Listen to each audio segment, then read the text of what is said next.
پاکستان میں news analyst کی ایک بڑی اکثریت یہ سمجھتی ہے کہ پاکستان میں اس وقت اپوزیشن کے اختلافات گھمسان کی جنگ میں جو بدل گئے ہیں ایسا تو ہونا ہی تھا۔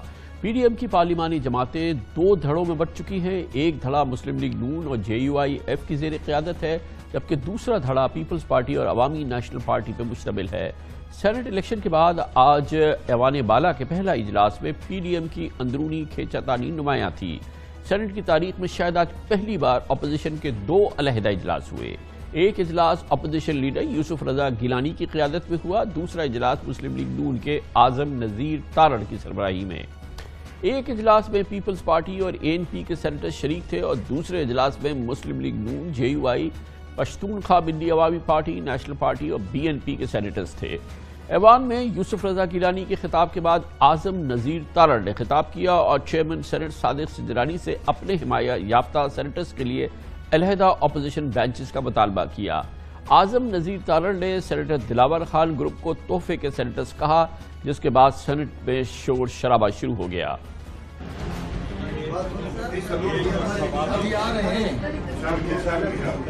ابھی باقی سینیٹرز آ رہے ہیں تو پورے نہیں ہے نا۔ ادھر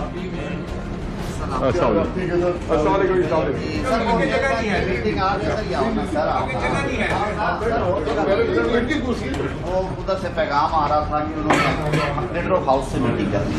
I will carry everybody with me. Government کی طرف سے کبھی بولنے میں اگر مشکل بھی ہوگی ان کی ہم آواز بنیں گے، ہم ان کی طرف سے بھی بولیں گے۔ ہم اپوزیشن بینچز پہ حقیقی اپوزیشن کا کردار ادا کرنے کے لیے یہ 27 لوگ جو ہیں یہ ہم اکٹھے وہ ادا کرتے رہیں گے۔ ٹریری بینچز سے محبت بھرے تحفے آئے اپوزیشن کی لیڈر کی تقرری کے لیے، ان سے ایک اور لہر اٹھ گئی۔ ہمیں اپنے دل کی بات کرنے دیں۔ تشریف رکھیں دلاور خان صاحب، آپ اپنے ٹرن پہ بات کر لیں۔ چیئرمین صاحب تشریف رکھیں سینیٹر صاحب، آپ اپنے ٹرن پہ بات کریں۔ جناب سینیٹر صاحب تشریف رکھیں، ذرا ہاؤس ان آرڈر کرا لیں۔ یہ جو آپ سن رہے ہیں یہ ساری گفتگو یہ اپوزیشن کی دونوں گروہوں کے درمیان تھی، یہ اپوزیشن اور گورنمنٹ کے درمیان نہیں تھی۔ آج پی ڈی ایم کے جنرل سیکرٹری شاہد خاقان عباسی جو ان معاملات میں بہت احتیاط سے کام لیتے ہیں، آج ان کا صبر کا دامن بھی چھوٹ گیا۔ انہوں نے پاکستان پیپلز پارٹی اور عوامی نیشنل پارٹی کو شو کاز نوٹس جاری کرنے کا اطلاع دی اور پی ڈی ایم کے فیصلے کی خلاف ورزی پر بلاول بھٹو اور اسود یار ولی سے 7 روز میں جواب طلب کیا۔ آج شو کا نوٹس بھیج رہے ہیں ان کو جی دوسری جماعت؟ جی بھیج رہے ہیں۔ آج بھیج رہے ہیں جی کیا متن کیا ہے سر اس کا؟ متن کیا ہے سر اس کا؟ مطلب یہ ہے کہ یہ آپ نے کیا ہے، اچھا آپ نے حکومتی بینچ سے لوگ لے کر آپ نے اپوزیشن لیڈر کی کرسی حاصل کی ہے۔ یہ پی ڈی ایم کے جو منشور ہے، جو بیانیہ ہے، اس کے خلاف پی ڈی ایم کا فیصلہ ہوگا۔ میرا کام تو شو کاز جاری کرنا، جو صدر صاحب کا حکم تھا، جب جواب آئے گا اس کو پی ڈی ایم کنسیڈر کر لیں۔ یہ بھی حسن اتفاق ہے کہ ایک ہفتے سے جب یہ کیفیت پیدا ہوئی، مولانا فضل الرحمان اور مریم نواز جو کہ آواز تھی پی ڈی ایم کی اور سب سے گرجدار آواز تھی، بیک وقت علیل ہو چکے ہیں۔ مولانا صاحب وقتی طور پہ گوشہ نشین بھی ہیں، جبکہ مریم بھی پی ڈی ایم کے معاملے میں اب معنی خیز خاموشی برقرار رکھ رہی ہیں، مگر بلاول بھٹو زرداری نہیں چوک رہے۔ بڑے پورے اعتماد انداز میں مولانا فضل الرحمان اور مریم کو کھری کھری سنا رہے ہیں، کھلا چیلنج دے رہے ہیں۔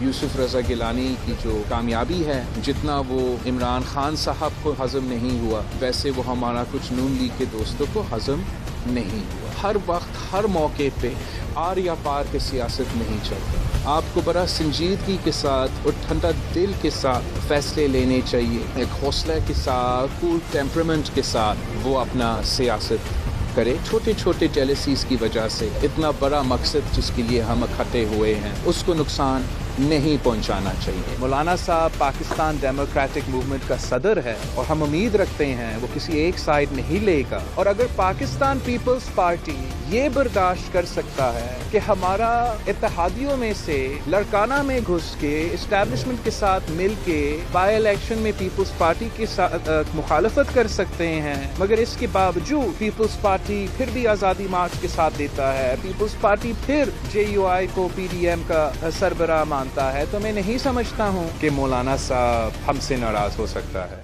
اب وہ گرجدار نیریٹو نہیں ہے، اب نیریٹو ہے پیپلز پارٹی کا نون لیگ کے خلاف، نون لیگ کا پیپلز پارٹی کے خلاف۔ مگر سب سے انٹرسٹنگ بات یہ ہے کہ کل 4 اپریل کی وہ تاریخ گزر گئی جس کا بہت شدت سے انتظار تھا۔ 4 اپریل کو پاکستان پیپلز پارٹی نے پی ڈی ایم کے آخری اجلاس میں کہا تھا کہ وہ اس کی سینٹرل ایگزیکٹو کمیٹی کا اجلاس ہوگا۔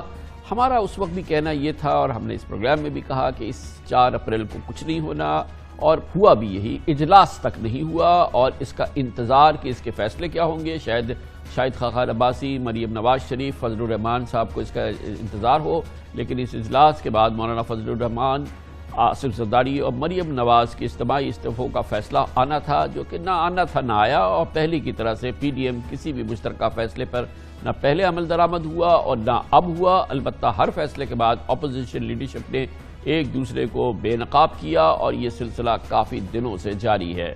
بلاول صاحب کو میں ضرور یہ یاد دلانا چاہوں گا، اگر مسلم لیگ نون کے 81 ووٹ یوسف رضا گیلانی صاحب کو نہ پڑتے تو وہ قیامت تک سینیٹر منتخب نہیں ہو سکتے تھے۔ لیڈر آف اپوزیشن کا عہدہ حاصل کرنے کے لیے پی ڈی ایم کے فیصلے کو خلاف ورزی کی تو عملاً پیپلز پارٹی نے از خود پی ڈی ایم کو چھوڑنے کا اعلان کر دیا۔ 3-4 شو کاز نوٹسز تو ہمیں دینے چاہیے، آپ کو پی ایم ایل این کو دینا چاہیے کہ آپ نے پنجاب میں جو ہے وہ پی ٹی آئی کے ساتھ معاملہ طے کر کے الیکشن چھوڑ دیا، اپنے گریبان میں جھانکے۔ آج بھی پیپلز پارٹی کے پاس وقت ہے کہ وہ اپنی اس غلطی کو تسلیم کریں۔ بے اصولی کو جو ہے وہ نہ معاف کیا جا سکتا ہے نہ اس کے اوپر کمپرومائز ہو سکتا ہے۔ اگر پیپلز پارٹی اپنی اس بے اصولی پہ جو ہے وہ قائم رہے گی تو پھر میں سمجھتا ہوں کہ اس کا پی ڈی ایم کے ساتھ چلنا جو ہے وہ مشکل نظر آتا ہے۔ خفیہ اجلاس کرنے والے پہلے ماضی میں خفیہ میٹنگز کرتے رہے، اب پیپلز پارٹی کو شوکاز دینے والے پہلے اپنے گریبانوں میں جا کے انہوں نے کیا کیا۔ آج ان کی لیڈرشپ ملک سے باہر بیٹھی ہے اور کچھ لوگ جو ہیں وہ ابھی بھی انتظار میں کہ ان کو ملک سے باہر بھیج دیا ہے۔ اس پورے موضوع پہ بات کرتے ہیں۔ پاکستان کے نامور سینئر صحافی، نیوز اینالسٹ، ایڈیٹر جناب نجم سیٹھی ہمارے ساتھ موجود ہیں۔ بہت بہت شکریہ سیٹھی صاحب، بڑا زبردست آپ کا تجربہ ہے۔ کچھ ساتھیوں نے ہمارے جس وقت سے یہ پی ڈی ایم بنی اس کو بہت زیادہ سیریس لیا، بہت ایسا لگا کہ واقعی ایک اپوزیشن الائنس ہے اور بڑا پریشر رہے گا گورنمنٹ پہ، اور یقیناً اس کی کوئی بڑی سکسیس سٹوریز بھی لوگ پروجیکٹ کر رہے تھے ہونے والی ہے۔ کیا آپ ان لوگوں میں ہیں جن کو کچھ کسی قسم کا اس پہ شوق ہوا ہے یا آپ کو حیرانگی ہوئی ہے جو آؤٹ کم ہے؟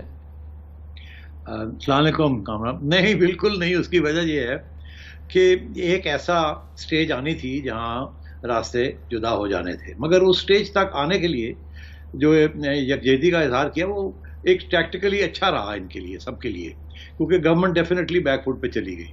مگر یہ تو بات واضح تھی کہ پیپلز پارٹی کبھی بھی ریزائن نہیں کرے گی، اور یہ بالکل واضح تھا کہ کسی نہ کسی سٹیج پہ میاں نواز شریف کا جو بیانیہ ہے وہ باقی جو نون لیگ کے جو لوگ ہیں جن کا اور مقصد فرق بیانیہ تھا، میاں صاحب کا بیانیہ جو ہے وہ پریویل کر جائے گا، وہ ڈومیننٹ ہو جائے گا، جس میں آپ نے دیکھا انہوں نے گجرانوالہ سے لے کے اور اب تک ایک الگ رویہ اختیار کیا ہوا ہے، جس کے ساتھ مسلم لیگ کے اندر بھی جو ہاکس تھے اور ڈوز تھے وہ اب سارے ہی ہاکس بن گئے ہیں۔ پہلی بات تو یہ اب تو اس لیے زیادہ سرپرائزنگ نہیں تھا، مگر جو بات سرپرائزنگ یہ تھی کہ چھوٹی سی چیز کے اوپر جس کو اوائڈ کیا جا سکتا تھا، اس معاہدے کو تھوڑا آگے لے جایا جا سکتا تھا، اس کے اوپر آ کے یہ ٹوٹ پھوٹ پڑے۔ لیکن سیٹھی صاحب دیکھیے ریزگنیشنز پرہیپس جو بھی ایکسپیکٹ کر رہا تھا وہ شاید اس میں اس کی خوشگمانی تھی، لیکن جس طریقے سے یہ سینٹ اپوزیشن لیڈر پہ جو کہ نون لیگ والے کہتے ہیں کہ نقب لگایا زرداری صاحب نے، اور ان کے اور کس طریقے سے وہ چھین لیا اور خود اس کو حاصل کر لیا، اور پھر جو دوسری پی ڈی ایم کی پارٹیز تھی وہ دیکھتی رہی۔ آئی تھنک وہ سب سے بڑی شاکنگ ڈیولپمنٹ ہے جو شاید کوئی دیکھ نہیں سکتا تھا کہ اس طرح سے وہ ابینڈن کر دیں گے باقی پی ڈی ایم کو۔ آپ صحیح کہہ رہے ہیں نا، یہی ایشو تھا جس کے بارے میں کہہ رہا ہوں، یہ اتنا بڑا ایشو نہیں ہونا چاہیے تھا، یہ چھوٹی سی چیز تھی۔ جبکہ نون لیگ نے یہ کنسیڈ کر دیا تھا کہ گیلانی صاحب چیئرمین بنیں گے، جس طریقے سے وہ سینٹ کے اندر آئے تھے، گورنمنٹ کی کچھ لوگ کراس اوور کر کے انہوں نے سیکرٹلی ووٹ دے دیا، اسی طریقے کے ساتھ توقع تو یہی تھی کہ وہ اب سینٹ لیڈر بھی بنیں گے، مگر آپ نے دیکھا وہاں کیا ہوا، وہ نہیں ہوا جو توقع تھی۔ مگر اس کے بعد جو ہوا، دو چیزیں ہوئی نا، ایک تو یہ کہ زرداری صاحب نے نواز شریف صاحب سے وہ پیغام بھجوایا ڈار صاحب کے ذریعے کہ جی یہ جو لیڈر آف دی اپوزیشن ہے یہ ہمیں دے دیا جائے.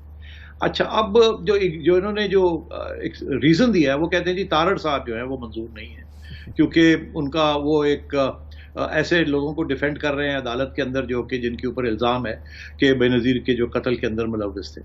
اچھا میں سمجھتا ہوں یہاں دو باتیں. پہلی بات تو یہ ہے کہ زرداری صاحب کو یہاں اس بات تک آنا نہیں چاہیے تھا, اور اگر آ بھی گئے کیونکہ ایک وعدہ کیا ہوا تھا وہ پورا ہونا چاہیے تھا, اور ابھی معاملہ سپریم کورٹ میں ہے کہ وہ ووٹس جو ہیں وہ 3 ووٹ وہ جو 7 ووٹ ہیں وہ صحیح ہیں یا غلط ہیں. ابھی بھی ہو سکتا ہے کہ گیلانی صاحب چیئرمین بن جائیں, مگر چلے وہ ابھی اس وقت تک تو انتظار کرنی چاہیے تھی. مگر تارڑ صاحب کا جو آبجیکشن تھا زرداری صاحب کا, نواز شریف صاحب کو یہ بات مان جانی چاہیے تھی. ایک سینسٹیوٹی ہے, مان جاتے آپ, کیا اس میں اتنی بڑی بات تھی. کہتے ٹھیک ہے جی ہم تارڑ صاحب کو نہیں, ہم ہمارے دوسرے جو کینڈیڈیٹ ہیں ان کو ہم کر دیتے ہیں, تاکہ پیپلز پارٹی کا یہ موقف جو ہے اس کو پھر ہوا نہ ملتی. گویا یہ ایک ہارڈ اینڈ ویوز تھے, اوپینینز تھے جس کی وجہ سے یہ ہوا, مگر آپ یہ نہیں سمجھتے کہ یہ اسکرپٹ تھا, یہ ایک پلاٹ تھا اور باقاعدہ ایک کوریوگرافڈ ایونٹس تھے؟ آپ صحیح کہہ رہے ہیں. میں سمجھتا ہوں کہ جب یہ گیلانی صاحب سینٹ چیئرمین نہیں بنے تو پھر اس وقت زرداری صاحب نے یہ سوچا, جسے کہتے ہیں نا چینج از ٹریک. اس سے پہلے تو وہ رضامند تھے کہ جی لیڈر آف دی اپوزیشن جو ہے وہ نون لیگ کا ہوگا. پھر انہوں نے وہ جو ٹریک چینج کیا اس کے اندر انہوں نے یہ پیگ ڈھونڈا. اچھا میرا یہ خیال ہے کہ اگر نواز شریف صاحب کہتے ہیں کہ ٹھیک ہے یار یہ اس بندہ نہیں کسی اور کو کر دیتے ہیں, تو پھر تھوڑا سا پرابلم بنتا ان کے لیے کہ پھر اب کیا پیگ لیا جائے. مگر وہ موقع مل گیا, نون لیگ کی طرف سے یہ نہیں ہوا. اچھا اب بات یہ ہے, دیکھیے نا آپ نے خود ہی شروع کیا یہ ڈسکشن, آپ کہتے ہیں کہ بڑی انپریسیڈنٹڈ چیزیں ہو رہی ہیں سینٹ کے اندر. پہلی انپریسیڈنٹڈ چیز تو یہ ہے کہ گیلانی صاحب سینٹ کے اندر گئے کیسے؟ وہ کوئی گورنمنٹ کے لوگ تھے یا ان کے الائز تھے جن کے ووٹوں کے ذریعے سے یہ سینٹ کے اندر گئے. پھر وہ جب چیئرمین کی پھر وہ دوسرا جب الیکشن کی باری آئی چیئرمین کی تو وہاں وہ لوگوں نے ووٹ نہیں دیا. پھر جب یہ ووٹ کی باری آئی کہ جی لیڈر آف دی اپوزیشن, تو پھر اسی قسم کے لوگوں نے گورنمنٹ کی طرف سے دے دیا. اب یہ بڑی حیرانگی کی بات ہے کہ لیڈر آف دی اپوزیشن جو ہے وہ لیڈر آف دی اپوزیشن بنا ہے بیکاز گورنمنٹ کے لوگوں نے یا ان کے الائز کے لوگوں نے ان کو ووٹ دیا. اور یہ بھی تو یہ کس قسم کا لیڈر آف دی اپوزیشن ہوگا؟ یہ بھی تو ایک انٹرسٹنگ کو انسیڈنس ہے کہ ایک تو ٹیک تو پہلے کچھ اور تھا کہ جی کسی صورت میں بھی گورنمنٹ سے بات نہیں کرنی ہے اور کسی بھی لیجسلیشن میں کسی قسم کی کام نہیں کرنی ہے. اور پھر گیلانی صاحب اچانک اسپیکر اسد قیصر کے پاس چلے گئے اور وہاں جا کے انہوں نے بہت ہی تمام جو اس وقت پروسیس ہے آگے لیجسلیشن کا اور تمام چیزوں کا, اس میں تو انہوں نے پیپلز پارٹی کی حمایت کا اعلان کیا. اور آج بھی ان کی جو لینگویج تھی وہ پی ڈی ایم والی تو لینگویج ہی نہیں تھی. تو خالی صرف یہ نہیں ہوا ہے کہ وہ لیڈر آف دی اپوزیشن بن گئے ہیں, یہ تو پورا پیراڈائم ہمیں چینج ہوتا نظر آیا ہے. یہ بالکل آپ صحیح کہہ رہے ہیں, یہ بڑی دلچسپ ڈیولپمنٹ ہوئی ہے, اور میں یہ سمجھتا ہوں یہ آگے جا کے کوئی اور بھی مسئلے بنیں گے. اور بائی دا وے یہ مسئلے پی ڈی ایم کے درمیان نہیں ہوں گے, یہ پیپلز پارٹی اور نون لیگ کے درمیان نہیں ہوں گے. میں سمجھتا ہوں ان کا جو تعلق ہے حکومت کے ساتھ اور اسٹیبلشمنٹ کے ساتھ ہوگا. اگر آپ مجھے 1 منٹ دیں تو میں ایکسپلین کرتا ہوں. ابھی تک تو جو گیلانی صاحب اور پیپلز پارٹی والے جیسے کہتے ہیں نا پیچھے ہٹ کے حکومت کی طرف رخ ہے ان کا, اور لڑائی جھگڑے نون لیگ کے ساتھ کر رہے ہیں. مگر آگے جا کے کیا ہوگا؟ آپ نے خود ہی کہا کہ بلاول بھٹو صاحب کس قسم کی باتیں آپ کر رہے ہیں باہر, کہ ہم تو سلیکٹرز کے خلاف ہیں, ہم یہ ہیں, ہم وہ ہیں, اصلی اپوزیشن ہی ہم ہیں, یہ کون ہوتے ہیں بتانے والے. اب ہوگا کیا؟ اب سینٹ کے اندر اور باہر بھی کمپٹیشن ہوگی نون لیگ کی اور پیپلز پارٹی کی. نون لیگ کہے گی ہم ریئل اپوزیشن ہے, اور وہ بائی دا وے جس قسم کی باتیں بھی کرے گی وہ لگے گا کہ یہ اپوزیشن ہے. مگر جیسے آپ نے کہا جب گیلانی صاحب یا پیپلز پارٹی بات کرے گی تو وہ بات ایسے لگے گی کہ یار یہ پتہ نہیں یہ اپوزیشن ہے, یہ گورنمنٹ کی حمایت ہو رہی ہے یا کوئی سازش ہو رہی ہے. تو پریشر اب آئے گا پیپلز پارٹی کے اوپر, اور انپاپولیرٹی جو ہے وہ پیپلز پارٹی کے اوپر آئے گی. اگر وہ ریئل اپوزیشن کی طرح نہیں ایکٹ کرے گی تو سارا میڈیا کا پریشر, آپ کا, ہمارا, سب کا پریشر یہ ہے اگر بھائی آپ کس قسم کی اپوزیشن ہے, تو وہ ڈیفینسو پہ چلے جائیں گے. یہ نہ ہو کہ اور دلچسپ بات بن جائے کہ پھر سینٹ کے اندر ایک دوسرے کو آؤٹ ڈو کرنے کی کوشش کریں کہ ہم زیادہ اینٹی گورنمنٹ ہے اور وہ کہیں گے ہم زیادہ اینٹی گورنمنٹ ہے. تو اگر ایسے ہوا تو یہ سارا سلسلہ جو وہ اسلام آباد والے جو بیٹھے ہوئے ہیں یا اسٹیبلشمنٹ والے بیٹھے ہوئے ہیں وہ اور ہی نہ کوئی چیز بن جائے گی. تو یہ ابھی بڑی ایک ڈائلیکٹیکل سچویشن ہے. اب آپ دیکھیے آگے یہ ہوتا کیا ہے. بہت بہت شکریہ. مگر ایک چیز تو ہے نا کنفرم سیٹی صاحب کے عمران خان از ان سیف ہینڈ فائنلی. بہت بہت شکریہ. کووڈ